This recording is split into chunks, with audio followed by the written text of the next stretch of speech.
नमस्कार विद्यार्थी मित्रांनो, व्यंकटेश एज्युकेशन अँड संस्कृती आपल्या चॅनलवर सर्वांचे सहर्ष स्वागत आहे।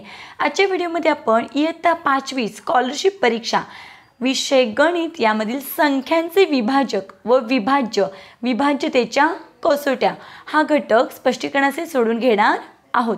बघा, आता विभाज्य आणि विभाजक म्हणजे काय आणि अवयव कोणाला म्हणतात ते बघूया। पहिल्यांदा बघा, जेव्हा भाजकाने भाज्याला भागल्यावर बाकी शून्य उरते तेव्हा या भाज्याला विभाज्य व भाजकाला विभाजक किंवा अवयव असे म्हणतात। आपण एक उदाहरण घेऊया। बघा, इथे 18 ही संख्या आहे आणि इथे आपण 6 ने भागायचे। मग आता हे काय आहे? भाज्य, त्यालाच आपण विभाज्य म्हणू शकतो आणि हा 6 हे आहे भाजक आणि वर जे येणारं उत्तर आहे त्याला आपण काय म्हणतो? भागाकार। आता बघा, साहित्रिक 18 18तून 18 गेले 0, बाकी किती आलेली आहे? ही 0।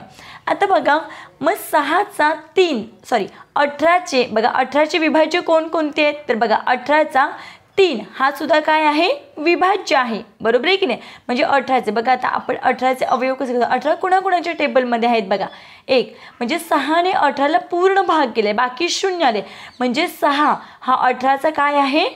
अवयव आहे। त्याचप्रमाणे बघा 18चे अनेक अवयव आहेत बघा, 1 2 3 6 9 18 हे 18चे काय आहेत? सगळे विभाजक आहेत। आता याच्यामध्ये बघा 18चे हे सर्व विभाजक आहेत, म्हणजे या प्रत्येक 18 कुणाकुणाच्या पाड्यामध्ये तर या एवढ्या संख्यांच्या पाड्यामध्ये आहेत। आता बघा, कोणत्याही संख्येचा सर्वात लहान विभाजक हा कोण असतो? 1 असतो आणि सर्वात मोठा विभाजक कोणतीही संख्या होते त्याचा सर्वात मोठा विभाजक कोणता असतो?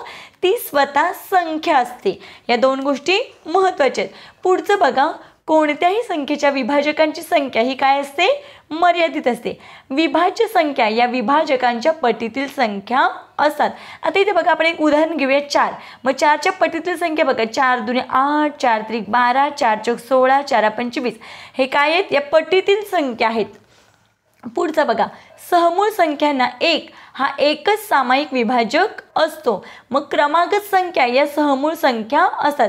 मग इथे आपण जर उदाहरण घ्यायचं झालं तर इथे आपण काय घेऊया? 5 आणि 6 हे घेऊया। आता 5 आणि 6चे आपण अवयव काढूया। 5 कुणाकुणाच्या टेबलमध्ये आहेत? कुणाकुणाच्या पाड्यात आहेत? तर 1च्या आणि 5च्या। 6 कुणाकुणाच्या पाड्यात आहेत? बघा, 1 2 3 आणि 6च्या। मग याच्यामध्ये सामायिक विभाजक कोणते आहेत? बघा, इथे 1 आणि इथे पण 1, बाकी कोणताच अवयव समान नाही आहे। म्हणून बघा 5 आणि 6 या काय आहेत? क्रमागत संख्या आहेत, म्हणजेच त्या काय आहेत? सहमूळ संख्या आहेत। पुढचा प्रश्न बघा, एखादी संख्या तिच्या अवयवांच्या गुणाकाराच्या स्वरूपात मांडता येते। आता इथे आपण उदाहरण घ्यायचं झालं तर बघा, इथे आपण 18 घेऊया। 18चा अवयव बघा, 2 गुणिले 9 92 18। आता या 9चे पण अवयव पडतात बघा, 2 आहे तसं ठेवूया आणि 9चे अवयव कसे? 3 त्रिक 9 बघा, हे या पद्धतीनं। मग 2 3 3 हे काय आहेत? 18चे अवयव बघा, 2 त्रिक 6 6 त्रिक 18।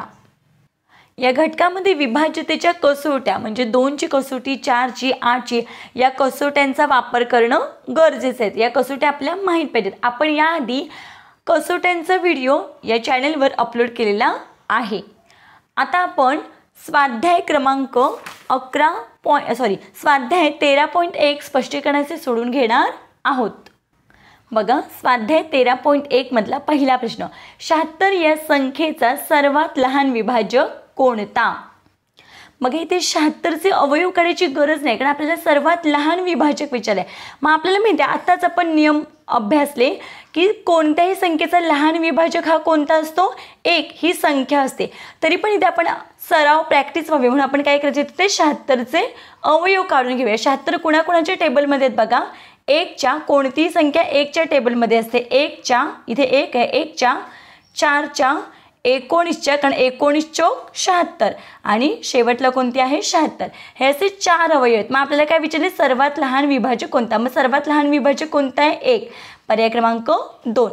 पुढचा प्रश्न बघा, 355 या संख्येचा सर्वात मोठा विभाजक कोणता?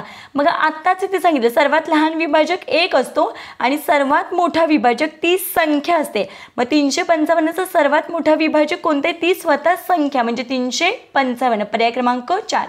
तिसरा प्रश्न, एक संख्या 30हून लहान आहे आणि 5च्या पटीत आहे, तिचे एकूण 3 अवयव आहेत, तर ती संख्या कोणती? बघा इथे आपल्याला पर्याय 4 दिले, 10, 15, 20 आणि 25. या सर्व संख्या 5च्या पटीतील आहेत आणि सर्व संख्या 30हून लहान आहेत. मग आपण काय करायचं, या सर्व संख्यांचे अवयव काढायचे आणि कोणत्या संख्येचे 3 अवयव पडतात ते आपण पाहायचे आणि मग ती संख्या हे आपलं येणारं उत्तर आहे. आपण काढून घेऊया. बघा आपण दिलेले सगळ्या संख्यांचे अवयव काढले. बघा 1, 2, 3, 4 याचे अवयव किती आहेत? 4. 15चे अवयव आहेत 1, 3, 5, 15. याचे अवयव किती आहेत? याचे पण आहेत अवयव 4. आणि 20चे बघा 1, 2, 4, 5, 10 आणि 20. किती अवयव त्याचे? 6. आणि 25चे 1, 5 आणि 25. मग कोणाचे अवयव 3 आहेत? तर पर्याय क्रमांक 4. 25 या संख्येचे फक्त 3 अवयव आहेत, म्हणून आपलं उत्तर इथे आहे 25 ही संख्या. पर्याय क्रमांक 4. पुढचा प्रश्न, 30 या संख्येचे सर्व विभाजक व मूळ संख्या असणारे विभाजक यांच्यातील फरक किती? मग 30 या संख्येचे आपण आधी सर्व अवयव काढून घ्यायचे. काढून घेऊया आपण. बघा 30 या संख्येचे आपण सर्व विभाजक काढून घेऊया. बघा 30चे अवयव कोणकोणते आहेत? 30 1च्या पाड्यात आहेत, 2च्या पाड्यात आहेत, 3च्या पाड्यात आहेत, 5च्या पाड्यात आहेत, 6च्या पाड्यात आहेत, 10च्या पण पाड्यात आहेत, 15च्या पाड्यात आहेत आणि 30च्या पाड्यात आहेत. म्हणजे हे सर्व एवढे विभाजक आहेत. मग एकूण विभाजक किती आहेत? 1, 2, 3, 4, 5, 6, 7, 8. एकूण विभाजक आहेत 8. आणि आपल्याला काय सांगितले? मूळ संख्या किती आहेत? मूळ विभाजक. मग मूळ संख्या आपल्याला माहिती आहे, त्यामधल्या कोणत्या? 2, 3 आणि 5. बघा 2 ही मूळ संख्या आहे, 3 ही पण मूळ संख्या आणि 5 ही पण मूळ संख्या आहेत. बाकी सर्व संयुक्त संख्या आहेत. मग 1, 2, 3 मूळ संख्या किती आहेत? 3. मग यांच्या काय सांगितलं? यांच्यातील फरक विचारले. फरक म्हणजेच काय? वजाबाकी. मग 8 वजा 3 बरोबर किती? 5. मग उत्तर किती आहे आपलं? 5. पर्याय क्रमांक 2. पुढचा प्रश्न, 50 या संख्येचे सर्व विभाजक पुढीलपैकी कोणते आहेत? बघा आता 50 ही संख्या बघा 1, 2, 5, 25, 50 हे बरोबर आहे, पण इथे 10 नाही आहे, म्हणून हा पूर्ण पर्याय येणार आहे का? तर नाही आहे. मग इथे बघा आपण तिसरा पर्याय बघूया. बघा 50 ही संख्या 1च्या पाड्यात आहेत, 2च्या पाड्यात आहेत, 5च्या पण पाड्यात आहेत, 10च्या पाड्यात, 25च्या आणि 50च्या. मग इथे योग्य पर्याय कोणता आहे? तर पर्याय क्रमांक 3. हे या पूर्ण संख्यांच्या पाड्यामध्ये 50 ही संख्या आहेत, म्हणजे हे पूर्ण सर्व विभाजक हे आहेत. पुढचा प्रश्न बघा, 45 या संख्यांचे एकूण किती विभाजक आहेत? बघा इथे 45चे एकूण किती विभाजक विचारतात. मग बघा 45चे विभाजक आहेत. 45 1च्या पाड्यात आहेत, 3च्या पाड्यात आहेत, 5च्या पाड्यात आहेत, 9च्या पाड्यात आहेत, 13च्या पाड्यात आहेत आणि डायरेक्ट 45च्या पाड्यात आहेत. म्हणून मग किती विभाजक आहेत एकूण? 1, 2, 3, 4, 5, 6. 6. पर्याय क्रमांक 2. 7वा प्रश्न, पुढीलपैकी कोणत्या संख्येला 2च विभाजक आहेत? आपल्याला माहिती आहे की मूळ संख्येला फक्त 2 विभाजक आहेत. मग याच्यामध्ये मूळ संख्या कोणती आहे? तर 37. म्हणजे 37 कोणाच्या पाड्यात आहेत? फक्त 1च्या आणि 37च्या. म्हणून मग कोणत्या संख्येला 2च विभाजक आहेत? तर 37. पर्याय क्रमांक 4. पुढचा प्रश्न, 10 ते 40 मधील किती संख्येला फक्त 2 विभाजक आहेत? आता ते 10 ते 40 आत्ताच आपण बघितलं 2 विभाजक कुणाला असतात? तर मूळ संख्येला असतात. मग 10 ते 40 मधील किती संख्या या मूळ संख्येत त्या आधी आपण काढून घेऊया. मग बघा 10 ते 40 मधील मूळ संख्या बघा कोणकोणत्या आहेत?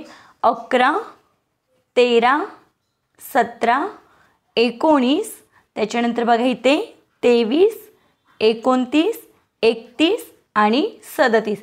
या 10 ते 40 मधल्या काय आहेत? मूळ संख्या आहेत आणि फक्त मूळ संख्यांनाच 2 विभाजक असतात. म्हणून मग किती संख्या आहेत त्या? 1, 2, 3, 4, 5, 6, 7, 8. 8 कुठे? पर्याय क्रमांक 1 मध्ये. पुढचा प्रश्न, पुढीलपैकी कोणत्या जोडीतील संख्यांना फक्त 1 हाच सामायिक विभाजक आहे? मग आता आपण 8, 12 या सर्वांचे अवयव काढून घेऊया आणि तो प्रश्न सोडवूया. बघा इथे आपल्याला या 4 जोड्या दिल्यात 8, 12, 25, 30, 19, 24 आणि 24, 36. इथे आपल्याला उत्तर माहिती आहे 19, 24 आहे, कारण 19 ही काय आहे? मूळ संख्या आणि ही काय आहे? संयुक्त संख्या. त्यामुळे याचा अवयव 1 आणि 19च येणार आहे. त्याच्यामुळे या जोडीमध्येच 1 हा सामायिक येणार आहे. फक्त 1 हा सामायिक येणार आहे, बाकी येणार आहे. पण तरी पण आपल्या हाताकडून जावं म्हणून आपण याचं काय करायचे? अवयव काढून घ्यायचे. आता 8 कुणाकुणाच्या पाड्यामध्ये आहेत बघा? 1च्या, 2च्या, 4च्या आणि 8च्या. आता 12 बघा 1च्या पाड्यात आहे, 2च्या, 3च्या, 4च्या, 6च्या आणि 12च्या. मग याच्यामध्ये बघा 1 सामायिक आहे, 2 पण सामायिक आहे आणि 4 पण सामायिक आहे. म्हणजे हे येणार आहे की नाही, आपल्याला फक्त 1 सामायिक पाहिजे, म्हणजे ही जोडी येणार नाही आहे. आता 25 आणि 30 मध्ये मग 25 कुणाकुणाच्या पाढ्यात आहेत, तर 1च्या, 5च्या आणि 25च्या. 30 बघा कुणाकुणाच्या पाढ्यात आहेत. 30चे अवयव आहेत 1, 2, 3, 5, 6, 10, 15 आणि 30 हे एवढे अवयव आहेत. मग याच्यामध्ये बघा 1 सामायिक आहे, 5 सामायिक आहेत. मग आपल्याला फक्त 1च सामायिक पाहिजे. मग हे येणार आहे का, तर नाही येणार, हीच पण जोडी येणार नाही आहे.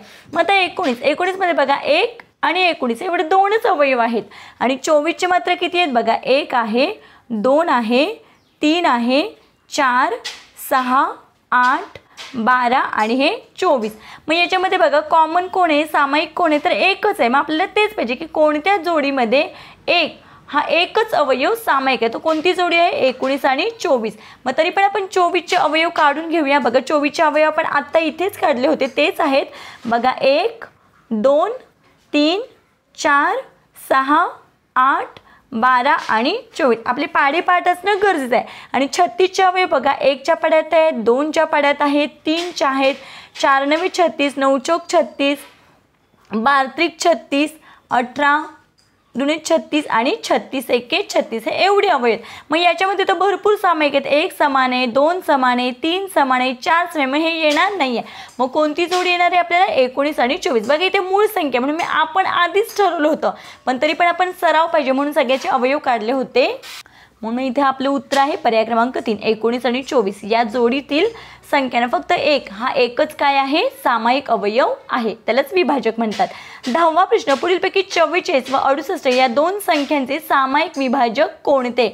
आपण यांचे अवयव काढून घेऊया. आधी आपण 44 आणि 68चे अवयव काढून घेतलेत. आता आपल्याला काय सांगितलं होतं, ह्याच्यामध्ये सामायिक अवयव कोणता. मग सामायिक म्हणजे काय, सेम. बघा इथे पण 1 आहे, इथे पण 1 आहे, इथे 2 आहे, इथे पण 2 आहे, इथे 4 आणि 4. बाकी सर्व काही सामायिक नाहीत. मग कोणकोणते सामायिक आहेत, तर 1 2 आणि 4. मग 1 2 4 हे पर्याय क्रमांक 3. पुढचा प्रश्न, 24च्या सर्व विभाजकांची बेरीज किती. मग 24चे विभाजक आपण हे काढून घेतले. आता या सगळ्यांची आपल्याला काय सांगितले, बेरीज सांगितले. मग बघा या सगळ्यांची बेरीज करूया. 1 आणि 2 3, 3 आणि 3 6, 6 आणि 4 10, 10 सॉरी बघा 1 आणि 2 3, 3 आणि 3 6, 6 आणि 4 10, 10 आणि 6 16. मग 16 आणि 8 24. बघा इथपर्यंत बेरीज किती होते, 24. मग 24 अधिक 12, 24 अधिक 12 किती होते बेरीज यांची, 36. म्हणजे इथपर्यंत किती होते, 36. आणि 36 अधिक 24 बरोबर किती होतात, 60. यांची बेरीज बघा 6 आणि 4 10, चला 3 आणि 3 6, किती बेरीज होते, 60. मग 60 पर्याय क्रमांक 3 मध्ये आहे. बघा आजच्या व्हिडिओमध्ये आपण 13.1 विभाज्य व विभाजकांच्या कसोट्या यामधील 13.1 स्पष्टीकरणाचे सोडून घेतलेला आहे. आशा करते आपल्या सर्वांना हा व्हिडिओ आवडला असेल. आवडल्यास व्हिडिओला लाईक करा, आपल्या मित्रमैत्रिणींना शेअर करा, चॅनलवर नवीन असाल तर चॅनलला सबस्क्राईब करा. व्हिडिओ कसा वाटला ते कमेंटमध्ये नक्की सांगा. थँक्यू.